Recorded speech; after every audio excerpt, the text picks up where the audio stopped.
Hello students, welcome to all of you. कैसे हैं आप सभी? सर्वे भवन्तु सुखिनः की अभिलाषा रखते हुए आज का टॉपिक हम डिस्कस करेंगे। एग्जामिनेशंस की दृष्टि से इम्पॉर्टेंट है यह टॉपिक। इसके संबंध में क्वेश्चंस पूछ लिए जाते हैं। ये टॉपिक है social change and education. First of all we have to know what is the meaning of social change. We shall discuss about meaning, definition and factors of social change. Later on we shall discuss about education and social change. Before starting the session, I would like to say that please like, subscribe, share and motivate channel for new updates. It will be beneficial for you. You are most welcome for your suggestions and comments for teaching learning perspective. Examination paper में social change से संबंधित questions आते हैं, चाहे आपके short answer type question हो या long answer type questions हो। यानी शॉर्ट नोट में भी इसको पूछा जाता है तथा लॉन्ग आंसर्स भी आपको लिखने होते हैं। देखिए, हम सभी जानते हैं कि प्रत्येक समाज की अपनी एक संरचना होती है, यानी एक स्ट्रक्चर होता है और उसके कुछ व्यवहार के प्रतिमान होते हैं, कुछ व्यवहार के मानदंड होते हैं तथा सामाजिक कार्यों को करने की एक निश्चित विधियां होती हैं। और ये बात भी ध्यान देने योग्य है कि इन संरचनाओं, व्यवहारों, प्रतिमानों तथा कार्यविधियों में हमेशा परिवर्तन होता रहता है। कुछ सोसाइटीज़ में ये परिवर्तन शनय शनय होता है, यानी धीरे धीरे मंद गति से होता है, जबकि कुछ सोसाइटीज़ में ये जो चेंजेस हैं बहुत तीव्र होते हैं। तथा इस परिवर्तन की प्रक्रिया को सोशियोलॉजिकल लैंग्वेज में, समाजशास्त्रीय भाषा में सामाजिक परिवर्तन कहा जाता है। तो इस तरह से हम कह सकते हैं कि सामाजिक परिवर्तन में वे सभी चेंजेस आते हैं जो समाज की संरचनाओं, उनके कार्यों, उनके विधियों तथा उनकी रचना से संबंधित होते हैं। किसकी रचना से संबंधित होते हैं? समाज की। तथा जब कभी इन्हीं सामाजिक संबंधों में, समाज के सदस्यों के जीवन में, सामाजिक संरचनाओं में, समाज के किसी भी जीवन में किसी भी प्रकार का जब चेंज आता है या परिवर्तन आता है तो हम उसे सोशल चेंज कहते हैं। इसे इस तरह से भी समझा जा सकता है। तथा इस परिवर्तन की संकल्पना के आधार पर समाजशास्त्री, या ये कहें कि कुछ समाजशास्त्री, समाज को स्थायी समाज यानी स्टैटिक सोसाइटी और गत्यात्मक समाज अर्थात डायनामिक सोसाइटी के संबंध में विभाजित करते हैं। इसके मध्य एक विभाजक रेखा खींचते हैं। यहाँ पर हमें ये कंसेप्ट समझना होगा कि स्थायी समाज क्या है, स्टैटिक सोसाइटी क्या है। तो स्थायी समाज वास्तव में वह समाज है जो कि एंशिएंट सोसाइटी से संबंधित था, तथा आधुनिक समाज को गत्यात्मक समाज या डायनामिक सोसाइटी कहा जाता है। तथा सोशल चेंज का जो कॉन्सेप्ट है, परिवर्तन का जो कॉन्सेप्ट है, वो हमेशा से ही रहा है, चाहे वो स्टैटिक सोसाइटी हो या डायनामिक सोसाइटी।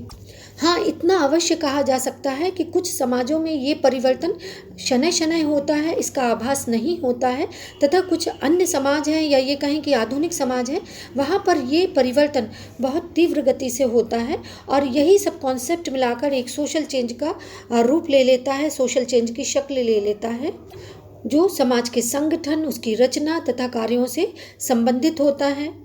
इसके संबंध में हम कुछ डेफिनेशंस देख लेते हैं कि समाजशास्त्रियों ने इसके संबंध में क्या डेफिनेशंस दी हैं। सर जोन्स का इस संबंध में मत है कि सामाजिक परिवर्तन वह शब्द है जो सामाजिक क्रियाओं तथा सामाजिक संगठन में किसी अंग के अंतर अथवा रूपांतर का वर्णन करने के लिए किया जाता है।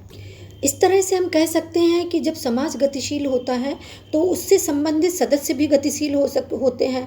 और हम इसे इस तरह से भी समझ सकते हैं कि यह गतिशीलता ही वास्तव में सामाजिक प्रक्रियाओं तथा सामाजिक संगठन के मध्य परिवर्तन का या गतिशीलता का कारण बनती है।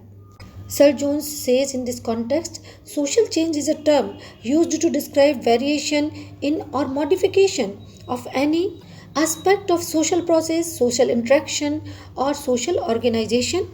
आपको यहाँ पर मैं एक सजेशन देना चाहूँगी कि कॉन्सेप्ट को बेहतर ढंग से समझने के लिए ये आवश्यक है कि आप इसकी फंडामेंटल स्टडी भी कर लें, सेल्फ स्टडी भी करें, तथा लेक्चर के दौरान जो भी इम्पॉर्टेंट एस्पेक्ट हैं उनको नोट डाउन करते हुए चलें। That will be beneficial for you. जिस तरह से क्लास लेक्चर में आप करते हैं, किंग्सले डेविस की परिभाषा ले लेते हैं। इनका क्या विचार है सोशल चेंज के संबंध में कि सामाजिक परिवर्तन से अभिप्राय ऐसे परिवर्तनों से है जो सामाजिक व्यवस्था तथा सामाजिक संरचना तथा कार्यों में होते हैं। देखिए, वही बात आ गई ना कि सोशल चेंज है वह किससे संबंधित है, वह सामाजिक व्यवस्था से संबंधित है, सोशल स्ट्रक्चर से संबंधित है, सामाजिक मूल्यों, सामाजिक विचारों इत्यादि से संबंधित है, जिसे हम सोशल चेंज कहते हैं। Social change means such alteration as occur in social organization. It means it is the structure and function of the society. Gillin एवं गिलिन का मत है, देखिए गिलिन एवं गिलिन की जो परिभाषा है वो सोशल चेंज के कॉन्सेप्ट को बहुत बेहतर तरीके से स्पष्ट करती है, इसलिए इसे ध्यान से सुनिए कि सोशल चेंज यानी सामाजिक परिवर्तन का अर्थ जीवन की स्वीकृत विधियों में होने वाले परिवर्तन से है। कौन से परिवर्तन, चाहे वे भौगोलिक परिवर्तन हो, भौगोलिक दशाओं से संबंधित परिवर्तन हो, सांस्कृतिक साधनों, जनसंख्या की रचना अथवा विभिन्न सिद्धांतों में होने वाले कारणों से ही क्यों ना हो, अथवा प्रसार से तथा समूह के अंदर होने वाले परिवर्तनों से संबंधित हो या आविष्कारों से संबंधित ही क्यों ना हो, ये सभी प्रकार के जो भी चेंजेस आते हैं सोसाइटी में वो वास्तव में सोशल चेंज कहलाते हैं। देखिए गिलिन एवं गिलिन की परिभाषा में कुछ इसमें फैक्टर्स का भी वर्णन किया गया है, फैक्टर्स जो हम लेटर ऑन डिस्कस करेंगे, चाहे जियोग्राफिकल फैक्टर्स हों, आपके कल्चरल फैक्टर्स हों या डेमोग्राफिक फैक्टर्स ही क्यों ना हो। Social change is variation from the accepted modes of life, whether due to alteration in geographic conditions, in cultural equipments, composition of the population or ideologies, and whether brought about the diffusion or invention within the group. इसी तरह से Merrill और Eldridge ने स्पष्ट लिखा है, बहुत सरल शब्दों में लिखा है कि जब मानव व्यवहार में परिवर्तन हो रहा है तो इसका अभिप्राय ये है, ये इस ओर संकेत देता है कि सामाजिक परिवर्तन हो रहा है। कितनी सरल परिभाषा है तथा बहुत स्पष्ट अर्थों में बात कही गई है। That when human behavior is in the process of modification, this only is the another way of indicating that social change is occurring. So it has been rightly remarked. जबकि मैकाइवर और पेज ने इसमें कुछ अन्य महत्वपूर्ण चीज़ें जोड़ दी हैं जो कि हमारे कॉन्सेप्ट को और बेहतर तरीके से स्पष्ट करेंगी, सोशल चेंज को समझने में और बेहतर सहायक होंगी। कि सामाजिक परिवर्तन एक ऐसी प्रक्रिया है जिस पर विविध प्रकार के परिवर्तनों का प्रभाव पड़ता है। वो कौन सा प्रभाव है या वे कौन कौन से फैक्टर्स हैं जो प्रभावित करते हैं, तो मानव निर्मित रहन सहन की दशा में परिवर्तन, मनुष्यों के दृष्टिकोण में परिवर्तन तथा ऐसे परिवर्तन जो मनुष्य के नियंत्रण से परे हैं, जो वस्तुओं की जैविक और भौतिक प्रकृति से संबंधित हैं या भौतिक प्रकृति के द्वारा किए जाते हैं। तो इस तरह के कुछ चीज़ें हैं जो कि सोशल चेंज में सहायक होती हैं। कुछ मनुष्य के नियंत्रण में है तथा कुछ चीज़ें मनुष्य के नियंत्रण में नहीं हैं, लेकिन डायरेक्टली और इनडायरेक्टली ये सभी सोशल चेंज का कारण बनती हैं। सोशल चेंज के कारण कौन कौन से पक्ष प्रभावित होते हैं, तो इनमें जो सर्वप्रथम पक्ष है वो सामाजिक संरचना है, यानी सोशल स्ट्रक्चर में परिवर्तन आ जाता है। आप कहेंगे सामाजिक संरचना क्या है, तो समाज के विभिन्न अंग व्यवस्थित ढंग से जब एक दूसरे से इंटरेक्शन करते हैं और व्यवस्थित रूपरेखा की रचना करते हैं तो उसे हम सोशल स्ट्रक्चर या सामाजिक संरचना कहते हैं। सामाजिक संरचना के द्वारा सामाजिक स्वरूप का पता चलता है, समाज की बनावट का पता चलता है कि हर समाज की बनावट एक सी नहीं होती है, उसमें कुछ ना कुछ चेंजेज अवश्य होते हैं, कुछ ना कुछ उसके स्पेसिफिक कैरेक्टरिस्टिक्स भी होते हैं। और इसी के आधार पर हम कह सकते हैं कि जब सोशल स्ट्रक्चर में परिवर्तन होता है तो सोशल चेंज घटित होता है। इसके अतिरिक्त सामाजिक संबंधों में परिवर्तन भी दूसरा एस्पेक्ट है। सामाजिक जीवन के किसी पक्ष में कोई भी परिवर्तन आ जाए वो भी सोशल चेंज के दायरे में आएगा। समाज के सदस्यों के जीवन में होने वाले जो चेंजेस होते हैं उनको भी सोशल चेंज कहा जाता है। यहाँ पर मैं आपको स्पष्ट करना चाहूँगी कि सामाजिक परिवर्तन और सांस्कृतिक परिवर्तन यानी सोशल चेंज और कल्चरल चेंज के मध्य कई विद्वान अंतर नहीं मानते हैं, भेद नहीं करते हैं। डॉसन और गेटिस के शब्दों में यदि हम कहें तो इन्होंने माना है कि सांस्कृतिक परिवर्तन ही वास्तव में सामाजिक परिवर्तन है, क्योंकि समस्त संस्कृति अपनी उत्पत्ति, अर्थ और प्रयोग के आधार पर सामाजिक है। तो इस तरह से ये इन दोनों में कोई भेद नहीं मानते हैं। जबकि इसके विपरीत कुछ अन्य सोशियोलॉजिस्ट हैं जो ये सोचते हैं, ऐसा उन्होंने डिफाइन किया है कि वास्तव में इन दोनों के मध्य अंतर है। लेकिन सर्वमान्य मत ये है कि सामाजिक परिवर्तन और सांस्कृतिक परिवर्तन में वास्तव में अंतर होता है। सामाजिक परिवर्तन का अर्थ जैसा कि अभी हमने आपको स्पष्ट किया था कि समाज की संरचना, उसकी अंतःक्रियाओं, व्यवस्थाओं तथा जो विभिन्न विधियां हैं समाज की, उनसे संबंधित होता है, जिसे हम सामाजिक परिवर्तन कहेंगे। जबकि सांस्कृतिक परिवर्तन का अर्थ समाज की संस्कृति, मूल्यों, मूल तत्वों तथा रहन सहन के जो प्रतिमान हैं, खान पान की जो विधियां हैं, रीति रिवाज हैं, कला कौशल है, संगीत, नृत्य, धर्म, दर्शन, आदर्श, विश्वास, मूल्य इत्यादि से संबंधित है। तो इसे हम कल्चरल चेंज कहते हैं। और जब इन्हीं सब में परिवर्तन आता है तो वो कहीं ना कहीं कल्चरल चेंज से रिलेटेड होता है। तो इस तरह से इन दोनों में ये एक मध्य तथ्य है जो ध्यान देने योग्य है कि सामाजिक परिवर्तन और सांस्कृतिक परिवर्तन में वास्तव में क्या अंतर है। मैरिल और एंड्रेस का इस संबंध में मत है कि सामाजिक परिवर्तन का अर्थ ये है कि बहुत बड़ी संख्या में व्यक्ति ऐसे कार्य कर रहे हैं जो कुछ समय पहले के उनके पूर्वज या उनके निकट पूर्वजों से भिन्न है। जब मानव व्यवहार में परिवर्तन, देखिए इस लाइन पर ध्यान दीजिए कि जो कुछ समय पहले के उनके या उनके निकट पूर्वजों के कार्यों से सर्वथा भिन्न है। जब मानव व्यवहार में परिवर्तन हो रहा होता है तब यह इस बात का संकेत है कि सामाजिक परिवर्तन हो रहा है। देखिए इस डेफिनेशन में हमें ये बात समझनी है कि जैसा कार्य व्यवहार, विचार, शैली, रहन सहन की विधियां हमारे पूर्वजों की थी, वैसी विधियां आधुनिक संदर्भों में यदि हम देखें तो हम सभी की नहीं है। मॉडर्न सोसाइटी में हमारा रहन सहन, हमारे विचार, मूल्य काफ़ी कुछ अलग हैं। तो इस तरह से हम कह सकते हैं कि भिन्नता पाई जाती है। यही सभी विभिन्नता एक तरह का सोशल चेंज है।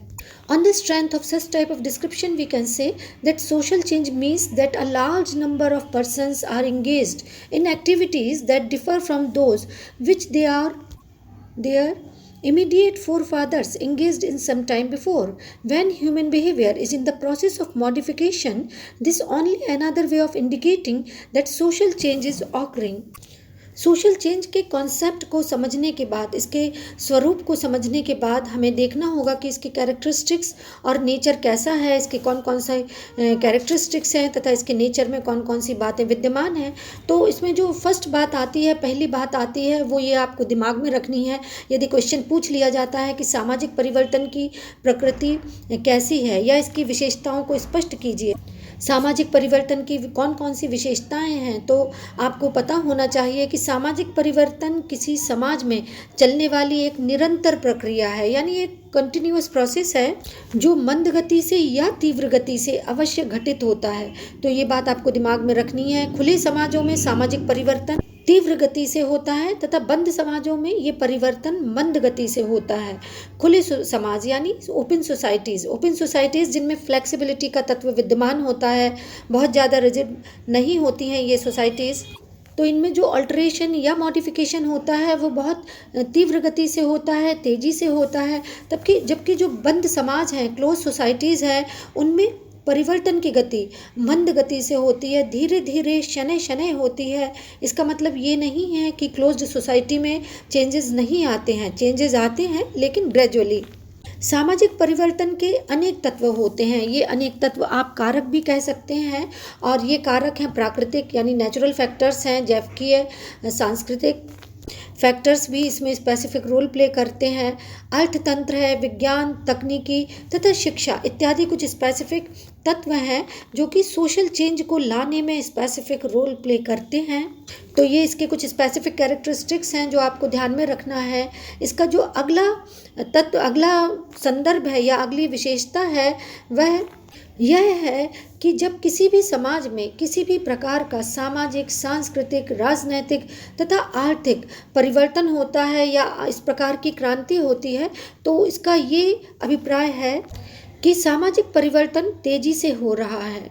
इसके अतिरिक्त इसका अगला कैरेक्टरिस्टिक्स है कि सामाजिक परिवर्तन नियोजित एवं अनियोजित दोनों प्रकार के होते हैं। सामाजिक परिवर्तन अर्धगामी, अधोगामी भी होते हैं तथा change is the law of nature, यानी परिवर्तन प्रकृति का नियम है। तो सामाजिक परिवर्तन के संबंध में भी यही बात कही जाती है कि कोई भी सोशल चेंज, कोई भी सामाजिक परिवर्तन स्थायी नहीं होता है। ये बात और है कि अन्य परिवर्तन कितने समय के बाद घटित हो रहा है। सामाजिक परिवर्तन यानी सोशल चेंज के संबंध में कुछ स्पेसिफिक फैक्टर्स के संबंध में डिस्कस करें जो कि एग्जामिनेशन में पूछ लिए जाते हैं कि सामाजिक परिवर्तन के कौन कौन से घटक हैं। जिनके बारे में आपको पता होना चाहिए। तो इसमें जो पहला फैक्टर है वह जियोग्राफिकल है, भौगोलिक स्थिति से संबंधित। जियोग्राफिकल फैक्टर सोशल चेंज के पर्सपेक्टिव में स्पेसिफिक रोल प्ले करता है। देखिए, हम सभी जानते हैं कि प्रत्येक समाज की अपनी एक भौगोलिक सीमा होती है। उसके अंतर्गत भूमि, जंगल, जलवायु, जल के स्रोत, खनिज पदार्थ इत्यादि आते हैं। और ऐसा देखा जाता है कि भौगोलिक स्थिति में जब परिवर्तन आता है तो सामाजिक संबंधों में भी परिवर्तन आता है। आप इसे ऐसे समझ सकते हैं कि यदि किसी स्थान पर बाढ़, तूफान या कोई भी नेचुरल कैलेमिटीज़ आती है तो वहाँ के लोग आपसी भेदभाव को भुलाकर एक दूसरे की सहायता करते हैं। मुसीबत आने पर सशक्त रूप से मुसीबत का सामना करने के लिए तैयार हो जाते हैं, एक दूसरे का कॉपरेशन करते हैं। लेकिन इसके विपरीत ऐसा भी देखा जाता है कि यदि किसी क्षेत्र विशेष में खनिज पदार्थों के संबंध में कोई खान निकल आए तो वहाँ के लोगों में संघर्ष बढ़ जाता है। यानी खनिज पदार्थ यदि बहुल मात्रा में उपलब्ध हो गए तो वहाँ के लोगों में आपस में स्ट्रगल की शुरुआत हो जाती है, जिसे हम भौगोलिक स्थिति के संबंध में सामाजिक परिवर्तन कैसे घटित होता है इस रूप में डिफाइन करते हैं। इस तरह से कह सकते हैं कि जो जियोग्राफिकल फैक्टर है वो कहीं ना कहीं सोशल चेंज के पर्सपेक्टिव में स्पेसिफिक रोल प्ले करता है। इसी तरह से जो अगला तत्व है या अगला घटक है वह डेमोग्राफिक फैक्टर से संबंधित है, कि जनसंख्या से संबंधित ये फैक्टर है। जब कभी किसी समाज में देश की जनसंख्या या समाज की जनसंख्या अधिक हो जाती है तो इनसे संबंधित समस्याएं उत्पन्न होती हैं, जैसे निर्धनता, बेकारी, अनएम्प्लॉयमेंट और पावर्टी इत्यादि से संबंधित जो विभिन्न प्रॉब्लम्स हैं वो अराइज होती हैं और कहीं ना कहीं ये सोशल चेंज का कारण बनती हैं। जनसंख्या की रचना का प्रभाव सामाजिक परिवर्तन का एक महत्वपूर्ण कारक है। जनसंख्या की रचना के अंतर्गत व्यक्तियों की आयु, रचना और बच्चों के रहन सहन, इसके अतिरिक्त जो मेन स्पेसिफिक रीज़न है वो युवकों में अनुपात, स्त्रियों एवं पुरुषों में अनुपात इत्यादि आते हैं। समाजशास्त्रियों का ऐसा मानना है कि जिस समाज में युवकों का अनुपात अधिक होगा वहाँ पर आर्थिक विकास की संभावनाएं अधिक होंगी तथा बच्चों का अनुपात यदि ज़्यादा होगा तो आर्थिक उत्पादन कहीं ना कहीं निगेटिव वे में प्रभावित होगा या आर्थिक उत्पादन कम होगा तथा स्त्रियों की संख्या यदि पुरुषों के अनुपात में अधिक होगा तो कहीं ना कहीं पुरुष एवं स्त्रियों के अनुपात में असंतुलन की स्थिति आ जाएगी, परिवार में अस्थिरता तथा अनैतिकता कहीं ना कहीं जन्म लेगी। तो इस तरह से जो जनसंख्या के कारक हैं वे भी महत्वपूर्ण हैं। कल्चरल फैक्टर्स के संबंध में यदि बात करें कि सांस्कृतिक परिवर्तन क्या है तो संस्कृति में होने वाला परिवर्तन भी कहीं ना कहीं सामाजिक परिवर्तन का कारण बनता है। संस्कृति के अंतर्गत धर्म, विचार, मूल्य, विश्वास, प्रथा, परंपराएं, रहन सहन के प्रतिमान, विभिन्न जो विश्वास हैं, आदर्श हैं, मूल्य हैं, ये सभी कहीं ना कहीं प्रत्यक्ष एवं अप्रत्यक्ष रूप से सामाजिक परिवर्तन का कारण बनते हैं तथा ये संस्कृति से भी संबंधित होते हैं। तो इस तरह से सांस्कृतिक कारक भी स्पेसिफिक रोल प्ले करते हैं। इसके अंतर्गत सांस्कृतिक संघर्ष, जिसे हम कल्चरल कॉन्फ्लिक्ट कहते हैं, पर संस्कृति ग्रहण तथा संस्कृति प्रसार, कल्चरल डिफ्यूजन इत्यादि प्रमुख हैं। ये कॉन्सेप्ट भी इसके अंतर्गत इंक्लूड किए जाते हैं। सांस्कृतिक संघर्ष की स्थिति, हम उस स्थिति को कहते हैं जिसमें विभिन्न संस्कृतियाँ एक दूसरे के संपर्क में आती हैं तथा जो भी संस्कृति विजयी होती है वही कहीं ना कहीं अस्तित्व में रहती है तथा उस संस्कृति से कहीं ना कहीं दूसरा समूह भी प्रभावित होने लगता है, ग्रहण करने लगता है, जिसे हम कल्चरल कॉन्फ्लिक्ट बोलते हैं। कुल मिलाकर एक संस्कृति का प्रभाव जब दूसरी संस्कृति पर पड़ने लगे उसे हम कल्चरल कॉन्फ्लिक्ट की स्थिति बोलते हैं। पर संस्कृति ग्रहण उसके बाद की स्थिति है, जबकि संस्कृति प्रसार का जो कॉन्सेप्ट है वह यह है कि जब एक संस्कृति का अन्य क्षेत्र में या अन्य किसी समाज में फैलाव होता है, उसका विस्तार होता है, तो उसके कारण जो सोशल चेंजेस आते हैं उसको हम संस्कृति प्रसार के पर्सपेक्टिव में देखते हैं कि संस्कृति प्रसार के कारण समाज में परिवर्तन आ गए। इस तरह से हम कह सकते हैं कि जो कल्चरल फैक्टर्स हैं वो भी स्पेसिफिक रोल प्ले करते हैं। कल्चरल फैक्टर्स में जो समानता है वो कहीं ना कहीं वर्ग भेद एवं भेदभाव की स्थिति को समाप्त करती है। तो इस तरह से जो कल्चरल फैक्टर हैं वो भी सोशल चेंज के स्पेसिफिक रीज़न हैं। साइकोलॉजिकल फैक्टर्स भी इसमें स्पेसिफिक रोल प्ले करते हैं। सोशल चेंज का एक प्रमुख कारण है मनोवैज्ञानिक कारक के संबंध में ऐसा कहा जाता है कि मनोवैज्ञानिक कारक के कारण सामाजिक परिवर्तन तेजी से घटित होते हैं। मनोवैज्ञानिक कारण वास्तव में नवीनता की इच्छा, नए कार्यों की खोज से संबंधित होते हैं। जब ऐसी अभिलाषा मनुष्य में जागृत होती है तो वो कहीं ना कहीं नवीन व्यवहार को अपनाता है, नए प्रतिमानों को अपनाता है और पुराने व्यवहार के प्रति एक संघर्ष की स्थिति उत्पन्न हो जाती है, जिसे हम आम बोलचाल की भाषा में पीढ़ियों का संघर्ष कह देते हैं, जिसे जनरेशन गैप कहा जाता है। और इसके फलस्वरूप समाज में नए मूल्यों का निर्माण होता है, सोशल वैल्यूज़ नई निर्मित होती हैं। पीढ़ियों के मध्य या जनरेशन्स के मध्य एक मानसिक तनाव की स्थिति उत्पन्न हो जाती है और इसको कहीं ना कहीं सामाजिक परिवर्तन का कारण माना जाता है और यही सब साइकोलॉजिकल फैक्टर्स के अंतर्गत इंक्लूड किया जाता है। सोशल चेंज के कुछ अन्य कारकों में जो सोशल चेंज के जो स्पेसिफिक फैक्टर्स हैं उनमें आर्थिक कारक, इकोनॉमिक फैक्टर्स हैं, पॉलिटिकल फैक्टर्स हैं तथा इंडस्ट्रियल एस्पेक्ट से रिलेटेड फैक्टर्स हैं। एजुकेशन भी इसमें स्पेसिफिक रोल प्ले करती है। आई होप सोशल कॉन्सेप्ट के संदर्भ में आपका कॉन्सेप्ट क्लियर हुआ होगा कि सोशल चेंज क्या है, इसकी मीनिंग, डेफिनेशन, कैरेक्टरिस्टिक्स क्या हैं। That's all for today. Please take care of yourself. Thank you so much.